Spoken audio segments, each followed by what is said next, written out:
Fala Fogão, tá começando a segunda edição do Radar Alvinegro, sexta-feira, 1º de março. Tô aqui novamente para trazer as últimas atualizações do noticiário botafoguense. Vamos trocar uma ideia sobre o clássico diante do Fluminense, a eliminatória contra o Red Bull Bragantino, essa primeira partida no Newton Santos, falar sobre a situação dos lesionados, Jefinho, John, Luiz Henrique, Pablo, quem volta primeiro, quem volta por último, qual é a perspectiva. E também, claro, falar sobre a busca pelo novo treinador. Sem pressa, o Botafogo vai estudando diversos nomes. Segundo o GE, cerca de 50 nomes já foram oferecidos, irmão. Haja nome para avaliar. O Botafogo, claro, quer ser certeiro. Antes da gente falar sobre tudo isso, te peço por gentileza, deixa o seu like, inscreva-se aqui no canal, ajuda demais no desenvolvimento do nosso trabalho. Destaco, claro, que esse é o 4º conteúdo do dia aqui no Fala Fogão. Muito Botafogo, desde amanhã até o início da noite. Amanhã tem mais, logicamente. Dito isso, Fogão, vamos em frente. Vamos começar falando sobre esse clássico diante da equipe do Fluminense. O tricolor das Laranjeiras se sagrou campeão da Recopa diante da LDU. E no Campeonato Carioca já está garantido na próxima fase. A Taça Guanabara vai ser conquistada pelo Flamengo, o Fluminense teria que tirar um saldo bizarro e, claro, isso não vai acontecer. Até por isso, o Fernando Diniz pode poupar aqueles atletas mais desgastados. Pelo lado do Botafogo existe a dúvida, o que o Fábio Matias vai fazer? O público por hora para esse clássico, nesse fim de semana, 14 mil ingressos foram vendidos antecipadamente. Vai ao jogo, Fogão? Vou garantir o meu ingresso hoje. Se o Botafogo joga no Rio de Janeiro, meu irmão, eu não consigo ficar de fora. Não tem jeito, estarei lá representando a Estrela Solitária. Enfim, vamos em frente, porque afinal de contas não tem muito mais para falar sobre esse jogo, temos que aguardar o desenrolar dos fatos. Agora, sobre Botafogo e Red Bull Bragantino, a coisa já muda um pouco de figura. Afinal de contas, a comunicação e o marketing no Botafogo colocaram uma nova forma de divulgar a parcial de ingressos. 15 mil ingressos já foram adquiridos pelos sócios. Mas tem a taxa de ocupação agora. Se liga nessa arte super bacana que o Botafogo publicou nas suas redes sociais, mostrando ali a taxa de ocupação de cada setor. Muito interessante, realmente bola dentro da comunicação e marketing do Botafogo. Fica visualmente muito interessante e está sendo super elogiado nas redes sociais, claro, não tem como ser diferente. Foi realmente uma jogadaça, digamos assim, da galera da comunicação e do marketing. Vale destacar ainda sobre Botafogo e Red Bull Bragantino que essa partida não vai ter transmissão em TV aberta. Na verdade, nenhum dos duelos entre Botafogo e Red Bull Bragantino vai ter transmissão em TV aberta. A Rede Globo optou por exibir outras atrações. Portanto, a gente vai ter esse confronto entre Botafogo e Red Bull Bragantino sendo transmitido em ESPN, Star Plus, GE e Globoplay, certo? São esses os canais, digamos assim, que vão transmitir o confronto entre Botafogo e Red Bull Bragantino. É uma pena, é um jogo importante entre duas equipes brasileiras e a Globo priorizar outras atrações, eu entendo até como uma falta de respeito. Mas fazer o quê? Eles são os detentores, podem escolher se vão transmitir ou não, e nesse caso, essa fase 3 da Copa Libertadores não entrou no radar. Né? O que a gente pode fazer? Nada, simplesmente é isso. Seguindo adiante, Fogão, vamos falar aqui sobre a situação dos lesionados. São 4 atletas com lesões musculares, né? O Pablo, o John, o Jefinho e o Luiz Henrique.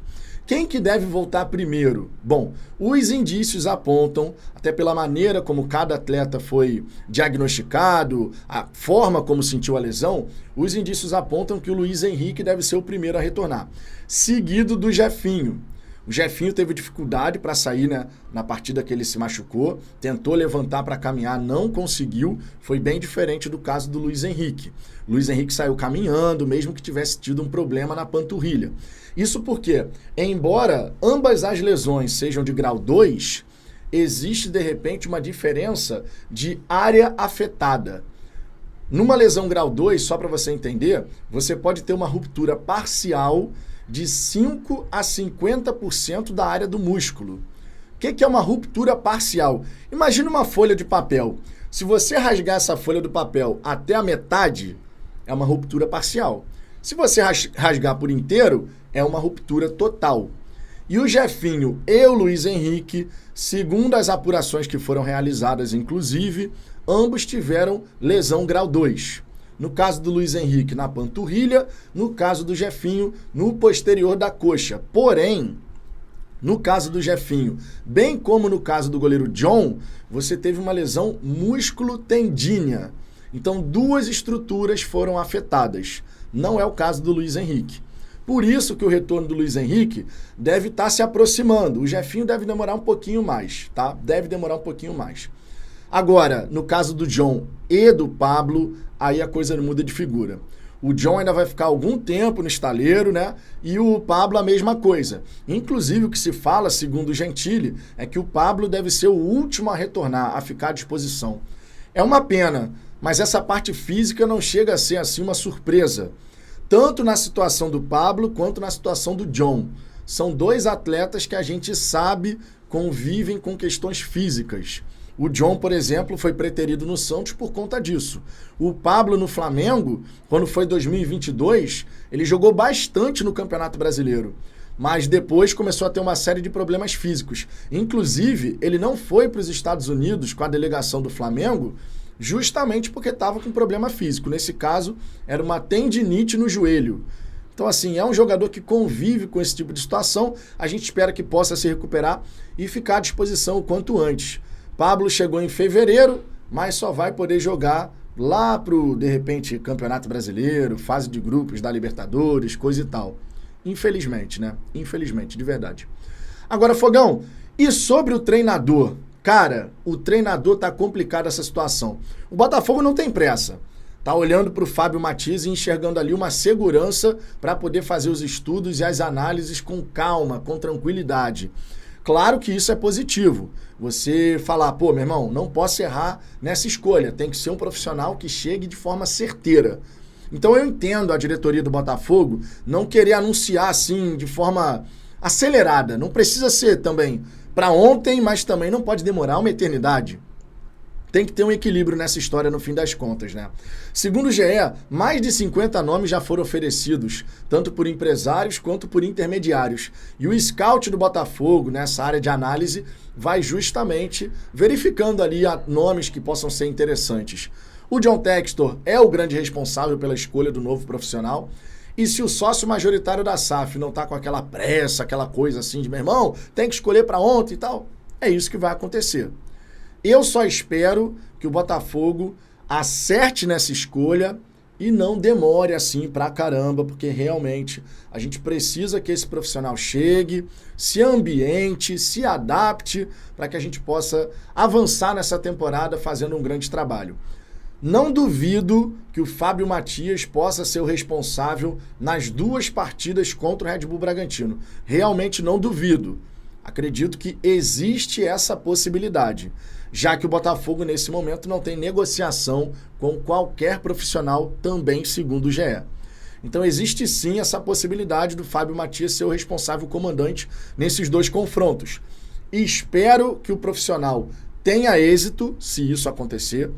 Para esse primeiro jogo contra o Red Bull Bragantino, isso é certo, será ele na beira do gramado. E para a segunda partida a gente vai ter que aguardar o desenrolar dos próximos dias. Mas não me surpreenderia se assim acontecesse. Equilíbrio. Nem ser aquela decisão acelerada, assodada, nem ser também uma coisa assim que fique... daqui a pouco a gente vê, vai chegar o momento e o tempo vai passando, e o tempo vai passando. Realmente isso não pode acontecer. Porque pode impactar a sequência da temporada, a verdade seja dita. Enfim, vamos seguir acompanhando o desenrolar dessa história. Fogão, o que você pensa sobre essa questão do treinador? Como que você avalia esse processo que a diretoria está executando nesse momento? Tu acha que é razoável qual prazo para a gente ter o novo profissional? Comenta aqui embaixo que eu quero saber sua opinião. E lembre-se, nesse sábado, por volta de 8 da manhã, Radar Alvinegro, primeira edição. Fechou? Um grande abraço e até amanhã.